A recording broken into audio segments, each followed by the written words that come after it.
Pardonnez-moi.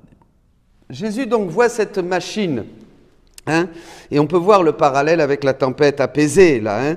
Il voit cette machine, Louisa voit cette machine qui fait des jets d'eau, donc, et tous les saints reçoivent de ces jets d'eau qui vont jusqu'au trône de Dieu et qui coulent abondamment et redescendent vers la mer. Et elle était très étonnée. Qu'est-ce que c'est que cette machine ? Se demande Louisa. Alors une lumière venant de la mer lui dit, me dit, la mer est ma volonté, la machine est l'âme qui y vit. Le moteur est la volonté humaine. Donc la mer, c'est la volonté, la divine volonté. Vous voyez ? Le moteur, c'est la volonté humaine qui œuvre, qui fait des actions, qui a l'intention de travailler, de faire des choses dans la divine volonté. Comme nous, quand on dit « Jésus vient prier avec moi, Jésus vient manger avec moi, Jésus vient conduire la voiture avec moi ». Vous voyez, faire nos petites actions de tous les jours, hein, comme on l'a vu dans un enseignement du livre 11, dans la divine volonté. Et alors, il dit « Quand l'âme agit dans ma volonté, le moteur fait démarrer la machine. Quand l'âme a l'intention d'agir dans ma volonté, le moteur démarre. » C'est-à-dire, par exemple, j'ai l'intention maintenant de vous parler dans la divine volonté. Donc, le moteur démarre. C'est-à-dire, mon action que vous ne voyez pas a une répercussion divine. C'est ça léger, on va voir. Ma volonté, donc le moteur fait démarrer la machine. Ma volonté, qui est la vie des bienheureux, est aussi celle de l'âme qui vit dans ma volonté. Il n'est donc pas surprenant que l'eau de ma volonté, propulsée par la machine, donc atteigne le ciel et, rayonnant de gloire et de lumière, arrose tout sur son passage jusqu'au trône de Dieu pour revenir vers la mer pour le bien de tous. Ma volonté est partout.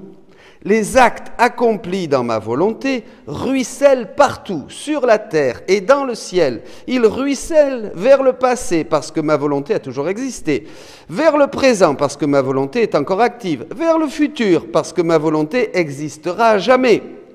Comme ils sont beaux les actes réalisés dans ma volonté, puisque ma volonté comporte toujours de nouvelles joies. Ces actes sont de nouvelles joies pour les bienheureux. Ils complètent les actes des saints qui n'ont pas pu être accomplis dans ma volonté. Ils sont de nouvelles grâces pour toutes les créatures. Je vous ai dit que le livre d'Amos, aujourd'hui, nous dit que Dieu ne fait rien sans révéler ses secrets à ses prophètes. Il a révélé ses secrets à tous les saints. Il a révélé tous les secrets du ciel, ou presque tous, à Louisa. Et vous pouvez y puiser maintenant, vous qui êtes les prophètes des derniers temps. Dès que vous allez lire le livre du ciel et vous imprégner de ces choses, vous allez avoir évidemment une sagesse prophétique, une lumière prophétique qui dépasse absolument tout ce qu'il y a eu avant. D'ailleurs, même ici, Jésus dit que les actes faits dans sa volonté complètent les actes des saints qui n'ont pas été faits dans la divine volonté. Vous vous imaginez, il a dit aussi ailleurs qu'il fera disparaître tous les autres types de sainteté, qu'il n'y aura plus que la sainteté dans la divine volonté. Il a dit encore ailleurs que nous ne trouverons jamais dans aucun livre, chez aucun docteur et dans aucune doctrine de saint, ce qu'il révèle à Louisa. Donc, nous sommes d'accord que ce que Jésus dit dans le livre du ciel dépasse absolument tout ce qu'on peut imaginer, tout ce qu'on peut penser, et que c'est vraiment une science céleste qui est donnée aujourd'hui au peuple de Dieu. Et si vous les prenez, vous devenez vraiment prophète. Avec ça, nous sommes d'accord. Vous êtes d'accord? Donc, il faut abondamment puiser, évidemment, et lire le livre du ciel. Vous avez tout intérêt à le faire, c'est extraordinaire. Alors, Jésus révèle donc ses secrets à ses saints. Jésus est en train de vous révéler un grand secret. Ici, il était en train de dormir. Vous êtes d'accord? Qu'est-ce qu'ont fait les disciples? Ils dormaient, mais il était là, le Verbe créateur. Extraordinaire. Dans la barque. Cette barque, qui est l'Église, qui est l'humanité. Qui c'est qui était dans la barque? Jésus, qui dormait, et qui d'autre? Les apôtres, les disciples, hein, les choisis, ses amis, ceux à qui il révèle ses secrets. Vous voyez, pour vous montrer combien cet épisode de la tempête apaisée a une portée universelle dans l'Esprit Saint. C'est ça. Et alors, qu'est-ce qui se passe? Les apôtres vont réveiller Jésus. Ils ont peur, comme nous avons peur. Comme nous avons peur, peur du virus, peur de la guerre, peur de la crise économique, peur de ceci, peur de cela, peur de la mort, peur de la souffrance, peur de tout, peur de ne pas avoir le temps, on a peur, on vit dans la peur. André me dit toujours et nous dit toujours, j'ai peur, Père, le pauvre. Voyez, on vit dans la peur, mais nous aussi, nous vivons dans la peur. Et alors Jésus, ils vont réveiller le Verbe incarné. Vous êtes d'accord avec moi? Ils vont le réveiller. Qu'est-ce que va dire Jésus? Homme de peu de foi. Pourquoi êtes-vous si craintif? Je suis là. Je suis la divine volonté, dit Jésus à Louisa. C'est moi la divine volonté. C'est moi. Partout. Dans l'air que vous respirez, il est là. Il agit. Dans le sang qui coule dans vos veines, il agit. Sans lui, il n'y aurait rien. Votre cœur qui bat, il agit. C'est la pulsion, c'est le mouvement. La vie, le mouvement et l'être, disent les Actes des Apôtres au chapitre 17. Il est tout. Et là, Jésus, justement, manifeste, au milieu de ces éléments déchaînés, de ce chaos, il manifeste sa puissance créatrice. Vous êtes d'accord? C'est-à-dire la même qu'il a usée et dont il use pour continuer à créer, à maintenir tout, d'une manière, puisque la divine volonté maintient tout dans l'acte créateur, le nourrissant et le conservant. Elle conserve, elle nourrit, elle crée constamment. Donc là, il se lève, et voilà. Et tout se calme. C'est les disciples qui l'ont réveillé, d'accord ? Et qui ont fait jaillir cette puissance du Verbe incarné. Vous voyez comme peu à peu, vous vous rappelez la machine? La mer, c'est ma volonté. Dès qu'on a l'intention d'agir dans la divine volonté, le moteur se met en marche. C'est extraordinaire. La machine est l'âme qui vit. Le moteur est la volonté humaine œuvrant dans la mienne. Quand l'âme agit à l'intention, le texte c'est l'intention d'agir dans ma volonté, le moteur fait démarrer la machine. Ma volonté est la vie des bienheureux. Et à ce moment-là, les jets d'eau, dès qu'on fait un petit acte dans la divine volonté, moi vous parlant maintenant, vous en train de m'écouter, après vous allez faire les prières dans la divine volonté, après vous allez communier dans la divine volonté, vous ne vous le voyez pas, mais vous faites jaillir la puissance, la même puissance avec laquelle Jésus a calmé les éléments. Vous la faites jaillir jusqu'au trône de Dieu. Vous réjouissez tous les saints. Vous apaisez toutes les âmes du purgatoire. Vous faites le bien dans le passé, le présent et le futur. Vous êtes agissant divinement partout.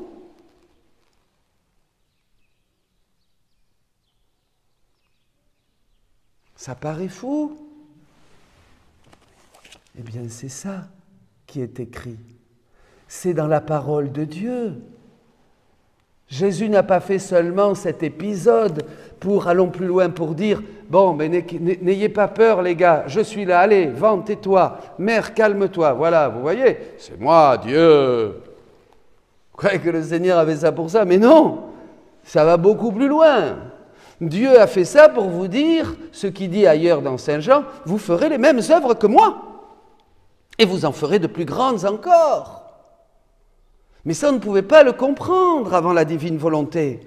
Maintenant, dans la divine volonté, nous ne voulons plus laisser passer un acte. Vous vous imaginez, quand Colette vous faites la sacristie. Dans la divine volonté, vient Jésus allumer les bougies, vient Jésus préparer les hosties, vient Jésus arranger les fleurs avec moi. Je fais toutes ces petites choses, comme le dit Jésus, toutes les petites choses, les actes anodins, les plus simples, dit-il, deviennent des pièces d'une monnaie inestimable, infinie. C'est extraordinaire, mes amis, ça. Alors, évidemment, vous dites ça à quelqu'un qui croit pas, eh bien, il dit, mais il est fou, celui-là. Faites taire ce perroquet, comme il disait à Paul quand il parlait de la résurrection. Pareil, les Grecs, on dit ça de Paul, faites taire le perroquet, résurrection. Mais ça ne va pas, une résurrection, mais non. Mais non, mais ça, il est fou, ce gars-là. Eh bien oui, pareil. Ben, vous pouvez dire que je suis fou, si vous voulez. Mais enfin, moi, je ne sais pas, je peux me tromper, mais c'est quand même ce que dit la parole de Dieu, et c'est quand même ce que dit ce livre du 13 du livre du ciel au 9 août 1921, qui a été approuvé par l'Église, puisque tous les textes de Louisa ont été approuvés par l'Église. Cette machine, si c'est bien Jésus qui montre cette machine, mon Dieu, c'est bien lui qui montre à Louisa qu'elle a une vision d'une machine qui jette de l'eau partout et qui se met en activité. C'est bien lui qui explique ce que toi, moi, nous pouvons faire dans la divine volonté. Et c'est ce que Dieu veut, parce que c'est comme ça que nous calmons les vents immondes, impurs, méchants, des démons qui agitent ce monde. Nous calmons les tempêtes, nous calmons tout, nous agissons avec une puissance infinie. Une âme dans la divine volonté, mais ça vaut plus que tout ce qui a pu exister, ça vaut plus que tous les saints, que toutes les églises, que toutes les constructions, que toutes les œuvres, puisque c'est un acte divin. Comprenez? C'est un acte divin, dit Jésus. C'est à un autre endroit, il dit ça. Il n'y a rien de plus puissant. C'est pour ça que la seule tristesse, c'est qu'on oublie. On oublie d'allumer, voilà, d'allumer la bougie. Viens, divine volonté, allumer la bougie avec moi. Viens faire ces petites choses. On oublie de vivre, de marcher, de respirer, de bouger, de tout faire dans la divine volonté. C'est extraordinaire, ma volonté est partout. Les actes accomplis dans ma volonté ruissellent partout, ô Seigneur. Fais que tous mes actes ruissellent de ta vie divine partout, sur la terre, dans le ciel, ils ruissellent vers le passé parce que ma volonté a toujours existé, vers le présent parce que ma volonté est encore active, vers le futur parce que ma volonté existera jamais. Comme ils sont beaux les actes réalisés dans ma volonté. Ah, je suis fou. Ben voilà, vous devez dire... Là, et vous qui m'écoutez, vous dites, bon, le père Dominique, il est fou. Il est fou. Bon, ben d'accord, mais si je suis fou, alors ben je plie ma valise et je m'en vais. Mais attendez, c'est quand même écrit. C'est quand même écrit. C'est que jusqu'avant, on ne savait pas ce que c'était. Vous comprenez? On ne savait pas. Si la divine volonté maintenant présente au milieu des créatures ne vient pas nous dire quelque chose de complètement nouveau, qui n'est pas nouveau puisque la nouveauté c'est la rédemption, c'est Jésus mort et crucifié et ressuscité, c'est ça la nouveauté, c'est pas la divine volonté. Mais on ne savait pas. Comme Jérémie, Isaïe et les prophètes, et le roi David ne savaient pas qu'il y aurait un Messie qui serait humble, qui serait pauvre, qui serait crucifié, qui mourrait pour nous sauver de nos péchés, et qui 3 jours après ressusciterait d'entre les morts. Ils ne savaient pas. Ils ne pouvaient pas l'inventer, Jérémie, le roi David, Ézéchiel, les prophètes, Jacob, Moïse, ils ne pouvaient pas savoir. Comprenez ? Et comme les apôtres ne pouvaient pas, comme les derniers saints de tous les temps, aller jusqu'à Claire de Castelbajac, Padre Pio, les derniers saints ne pouvaient pas savoir et ni comprendre, comme je viens de vous l'expliquer, pardonnez-moi, je ne suis pas meilleur que les autres, je suis bien moins saint que Padre Pio et que Saint François et que tous les saints, un vaut rien. Mais quand même, je suis désolé, l'avantage que nous avons, c'est que nous avons les textes du livre du ciel où Jésus nous explique la tempête apaisée. Et ce que font ceux qui vivent et agissent avec leurs petits actes, pauvrement, loin d'être parfaits. On est loin d'avoir la sainteté d'un Saint François, ou l'humilité d'une Sainte Thérèse, ou je ne sais pas, moi, ils sont extraordinaires, ces saints dans la sainteté humaine. Mais nous avons la divine volonté, ça c'est sûr. Et alors là, le livre du ciel, 36 volumes, nous disent des choses qu'eux, ils ne savaient pas. Vous savez plus que Sainte Thérèse de l'Enfant Jésus, vous savez plus que Saint Thomas d'Aquin, vous savez plus que Saint François, vous savez plus que tous les saints. Que tous les saints. Comprenez, mes amis, gloire à Dieu. Faisons une ronde dans la divine volonté maintenant. Pour terminer avec vous tous, régalons-nous un moment. Allez, voilà, on fait cette prière dans la divine volonté maintenant. On bouge les mains, les doigts dans la divine volonté. On multiplie ces petits gestes divins, la respiration, un regard d'amour sur Jésus au nom de tous les hommes et pour tous les hommes. Tous les battements de notre cœur jusqu'à la fin de la messe, nous les consacrons pour que la divine volonté vienne battre dans notre cœur, circuler dans nos veines, penser dans notre esprit. Et tout ça, que ça soit des jaillissements, des jets, puisés dans la mer immense de la divine volonté. Qu'est-ce qu'est la vie divine, dit Jésus à Louisa. La vie divine, c'est tout l'ensemble de mes attributs, plongés dans la mer de mon amour, activés par ma divine volonté. Eh bien, nous, pareil, nous plongeons dans la divine volonté. Nous prenons tous les attributs divins et autant de battements de cœur, autant de pensées, autant de paroles que nous allons dire durant cette messe pour que ça rejoigne le ciel, que ça réjouisse jusqu'au pied du trône divin, notre Père éternel, et que ça redescende dans la joie de tous les bienheureux pour augmenter encore leur joie, leur bonheur, et qu'ils sont tellement contents, tous ces saints que nous aimons, de te voir toi, maintenant agir dans la divine volonté, parce que les saints, c'est ça qu'ils attendent. Ne priez plus les saints, ils prient pour que vous agissiez dans la divine volonté. C'est ça leur désir maintenant. C'est ça, parce qu'il n'y a pas de plus grande révélation, il n'y en aura jamais d'autre d'ailleurs. Alors réjouissons les saints. Allez, allons maintenant visiter. Ces jets d'eau partent pour toutes les âmes du purgatoire, pour les apaiser, les réjouir. Et elles disent, comme disait ce prêtre défunt à Louisa, refais-moi ça encore, si tu savais combien tu m'as apaisé, refais-moi ça.